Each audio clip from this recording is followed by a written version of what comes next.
The John Denver mystery finally solved and isn't good. John Denver was born Henry John Deutschendorf Jr. on December 31, 1943, in Roswell, New Mexico. Raised in a military family, his father was a U.S. Air Force pilot. Denver experienced a nomadic childhood, moving frequently across the country. These early years instilled in him both a sense of rootlessness and a deep appreciation for the vastness and natural beauty of the American landscape, themes that would later define his songwriting. John Denver's love for music began early in life, and he received his first guitar from his grandmother at the age of 11. That simple gift proved to be life-changing. Inspired by the likes of Elvis Presley and folk musicians of the 1960s, Denver developed his own musical voice while attending Texas Tech University. Eventually, he moved to Los Angeles to pursue a career in music, changing his name to Denver in honor of Colorado's capital, a state he adored and often celebrated in song.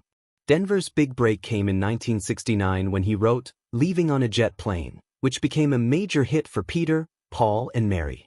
The song's success established him as a promising songwriter, and he soon stepped into the spotlight as a performer in his own right. During the 1970s, John Denver rose to international fame with a string of beloved hits including "Take Me Home," "Country Roads," "Annie's Song," "Rocky Mountain High," "Sunshine on My Shoulders," and "Thank God I'm a Country Boy." These songs captured the heart and soul of America's natural splendor and human emotion, blending folk, country, and pop influences into an instantly recognizable sound marked by Denver's warm tenor voice and acoustic guitar. John Denver was not only a celebrated singer-songwriter but also a multifaceted entertainer who appeared in numerous films and television specials throughout the 1970s and 1980s.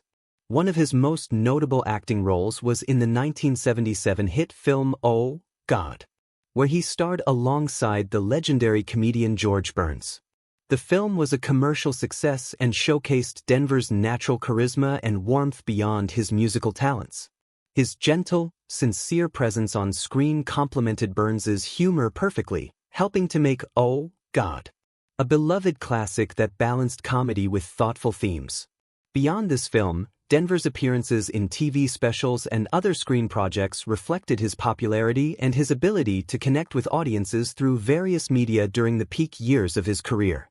While many remember John Denver primarily as a musician, he continued to record new music well into the 1990s, constantly evolving his sound while remaining true to the folk and country roots that had made him famous. During this period, his work increasingly reflected his growing passion for environmental causes. Denver was an ardent advocate for the protection of natural landscapes and wildlife, often using his music and public platform to raise awareness about ecological issues.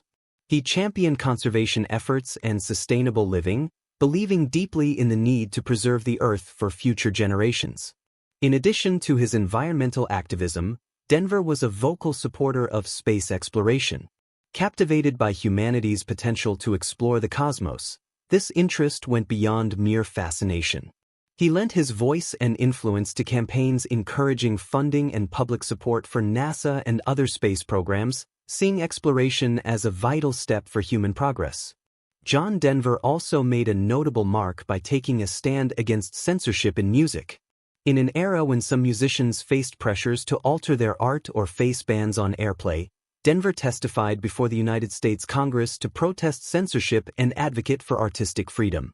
His testimony underscored his commitment to creative expression and his belief that music should serve as a vehicle for truth, inspiration, and connection without being stifled by restrictive regulations. Denver's involvement in these political and social issues showed a deeper dimension to his public persona, one of principled activism and civic engagement beyond his career in entertainment.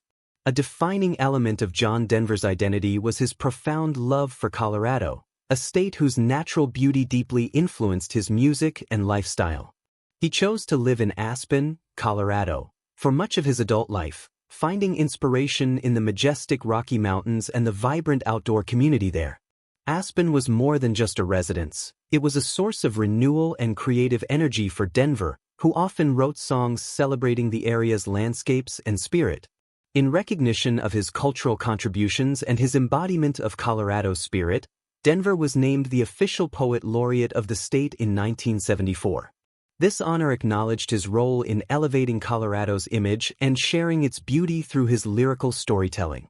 Denver's connection to Colorado was immortalized through his music, particularly with the song Rocky Mountain High, which captured the awe and reverence he felt for the mountains and wilderness. This song was so deeply associated with the state and its identity that in 2007, the Colorado State Legislature officially adopted Rocky Mountain High as one of its 2 state songs. The choice celebrated not only Denver's artistry but also the song's power to evoke the spirit of Colorado's natural environment. Similarly, his song, Take Me Home, Country Roads, became an anthem for West Virginia, reflecting a heartfelt nostalgia and sense of home that resonated far beyond Denver's own roots. In 2014, West Virginia honored the song by adopting it as one of its official state songs, further cementing John Denver's lasting legacy in American music and culture. Denver was not just a musician, but a passionate advocate for environmental protection and humanitarian causes. He used his fame as a platform to raise awareness about conservation, world hunger, and peace. In the 1970s and 1980s, he founded WinStar Foundation, an organization devoted to environmental education and sustainability. He also served as a spokesman for UNICEF and worked tirelessly on behalf of global humanitarian efforts. His music often reflected his ideals, celebrating the earth, promoting love and unity, and urging listeners to protect the world around them. Denver's charismatic presence extended beyond the recording studio and concert stage. He was a popular television personality, hosting shows like the John Denver Special, where his warm, friendly demeanor and genuine connection with audiences shone brightly. He also ventured into acting and appeared in several films and television specials, further showcasing his versatile talents and appeal. John Denver's first marriage was to Annie Martell in 1967. Annie, originally from St. Peter, Minnesota, was not only Denver's life partner but also his muse and inspiration for some of his most enduring music. Their relationship blossomed at a time when Denver was still an emerging artist, and Annie's presence brought him emotional grounding amid the early challenges of a burgeoning career. One of the most famous songs inspired directly by Annie was Annie's Song, a heartfelt ballad he composed in an astonishingly short amount of time, just 10 minutes, while sitting on a ski lift in Colorado. This quick burst of creative genius perfectly captured the depth of his love and appreciation for Annie, expressing a serene and profound connection to her and the natural beauty surrounding them. From 1968 until 1971, the couple made their home in Edina, Minnesota, a suburban setting that contrasted with Denver's later affinity for the mountains but provided a stable base during his rise to fame. As Denver's career took off, especially after the release of the iconic Rocky Mountain High, his love for the outdoors and the mountains grew deeper. This particular song was inspired by a memorable camping trip he took with Annie and close friends, an experience that rekindled his passion for nature and became a central theme in much of his music and public identity. Motivated by this connection, Denver purchased a residence in Aspen, Colorado, a place that embodied the rugged natural landscape he cherished and would call home for the rest of his life. Aspen became a sanctuary for Denver, a place where he could retreat from the pressures of fame and immerse himself in the beauty of the Rocky Mountains. The Denvers expanded their family through adoption, bringing 2 children into their lives, a son named Zachary John and a daughter named Anna Kate. Denver often spoke about how these adoptions felt like destiny, saying that Zachary and Anna Kate were meant to be theirs, suggesting a deep spiritual connection and sense of purpose in their family life. Denver's identity as a father was profoundly important to him. In his own words, he would say, "I'll tell you the best thing about me. I'm some guy's dad. I'm some little gal's dad. When I die, Zachary John and Anna Kate's father, boy, that's enough for me to be remembered by. That's more than enough." This statement reflected the core of his values, that beyond the music and the fame, being a devoted father was the legacy he treasured most. Zachary even inspired Denver's song A Baby Just Like You, which includes the warm, tender line, "Merry Christmas, Little Zachary," a track Denver originally wrote for Frank Sinatra but deeply connected to his personal life. Despite the love and family they built together, John Denver and Annie Martel's marriage eventually came to an end in 1982. The pressures and demands of Denver's skyrocketing career played a significant role in their separation. In a candid 1983 interview featured in the documentary John Denver, Country Boy, 2013, Denver reflected that the relentless demands of his career had driven a wedge between them, making it difficult to maintain the closeness and intimacy that had once defined their relationship. Annie Martel later shared her perspective, noting that they were simply too young and immature to handle the sudden fame and lifestyle changes that John's success brought. Their divorce was not only emotional but symbolically marked by a memorable moment. To illustrate the dividing of their shared assets, Denver cut their marital bed in half with a chainsaw. This dramatic act underscored the raw and painful reality of their split as well as Denver's complex, sometimes impulsive personality. After several years, Denver found love again, marrying Australian actress Cassandra Delaney in 1988 following a 2-year courtship.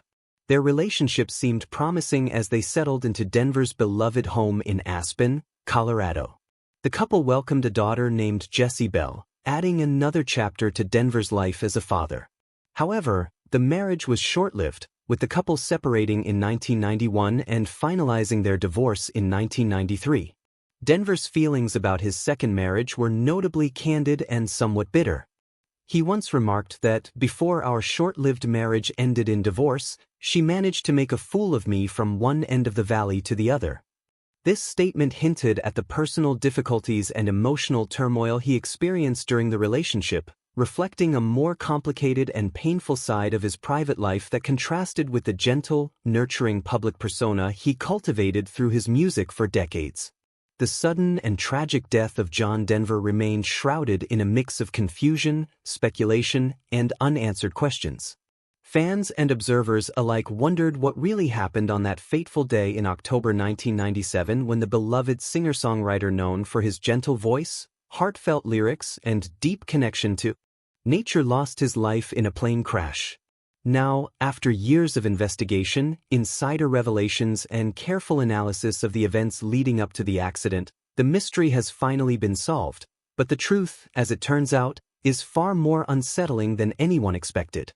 John Denver was an accomplished pilot, but on October 12, 1997, while piloting his own experimental aircraft, the Rutan Long-Easy, something went horribly wrong. Initially, the official reports pointed to pilot error or mechanical failure, but over time, more complex details emerged.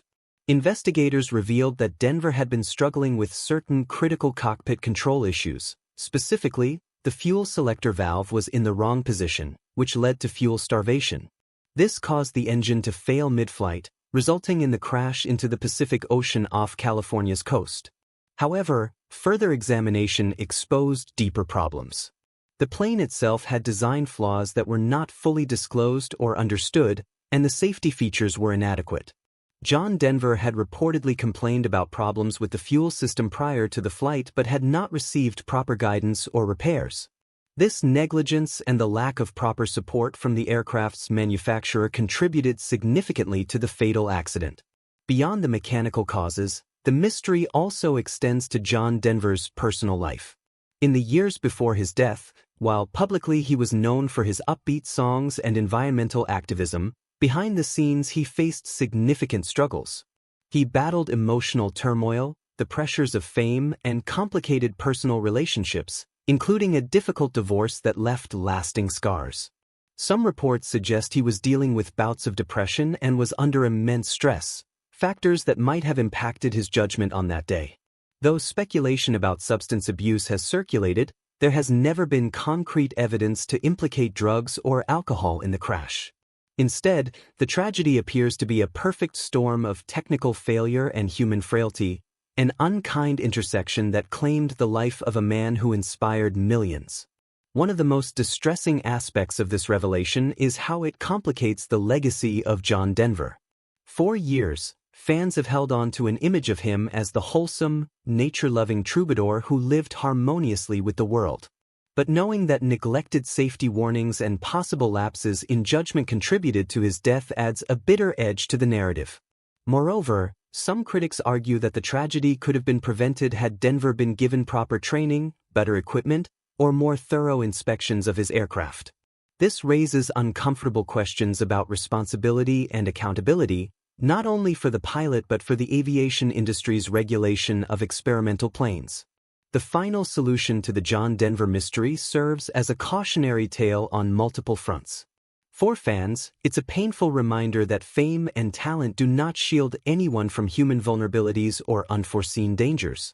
For the aviation community, it underscores the critical importance of rigorous safety standards, transparent communication about aircraft risks, and thorough pilot education, especially for those flying experimental or home-built planes. In recent years, John Denver's story has inspired renewed advocacy for better pilot training and stricter oversight of light aircraft, aiming to prevent similar tragedies in the future. The lessons learned from this somber case are a legacy in their own right, ensuring that the tragic mystery does not repeat itself with other pilots or aviation enthusiasts.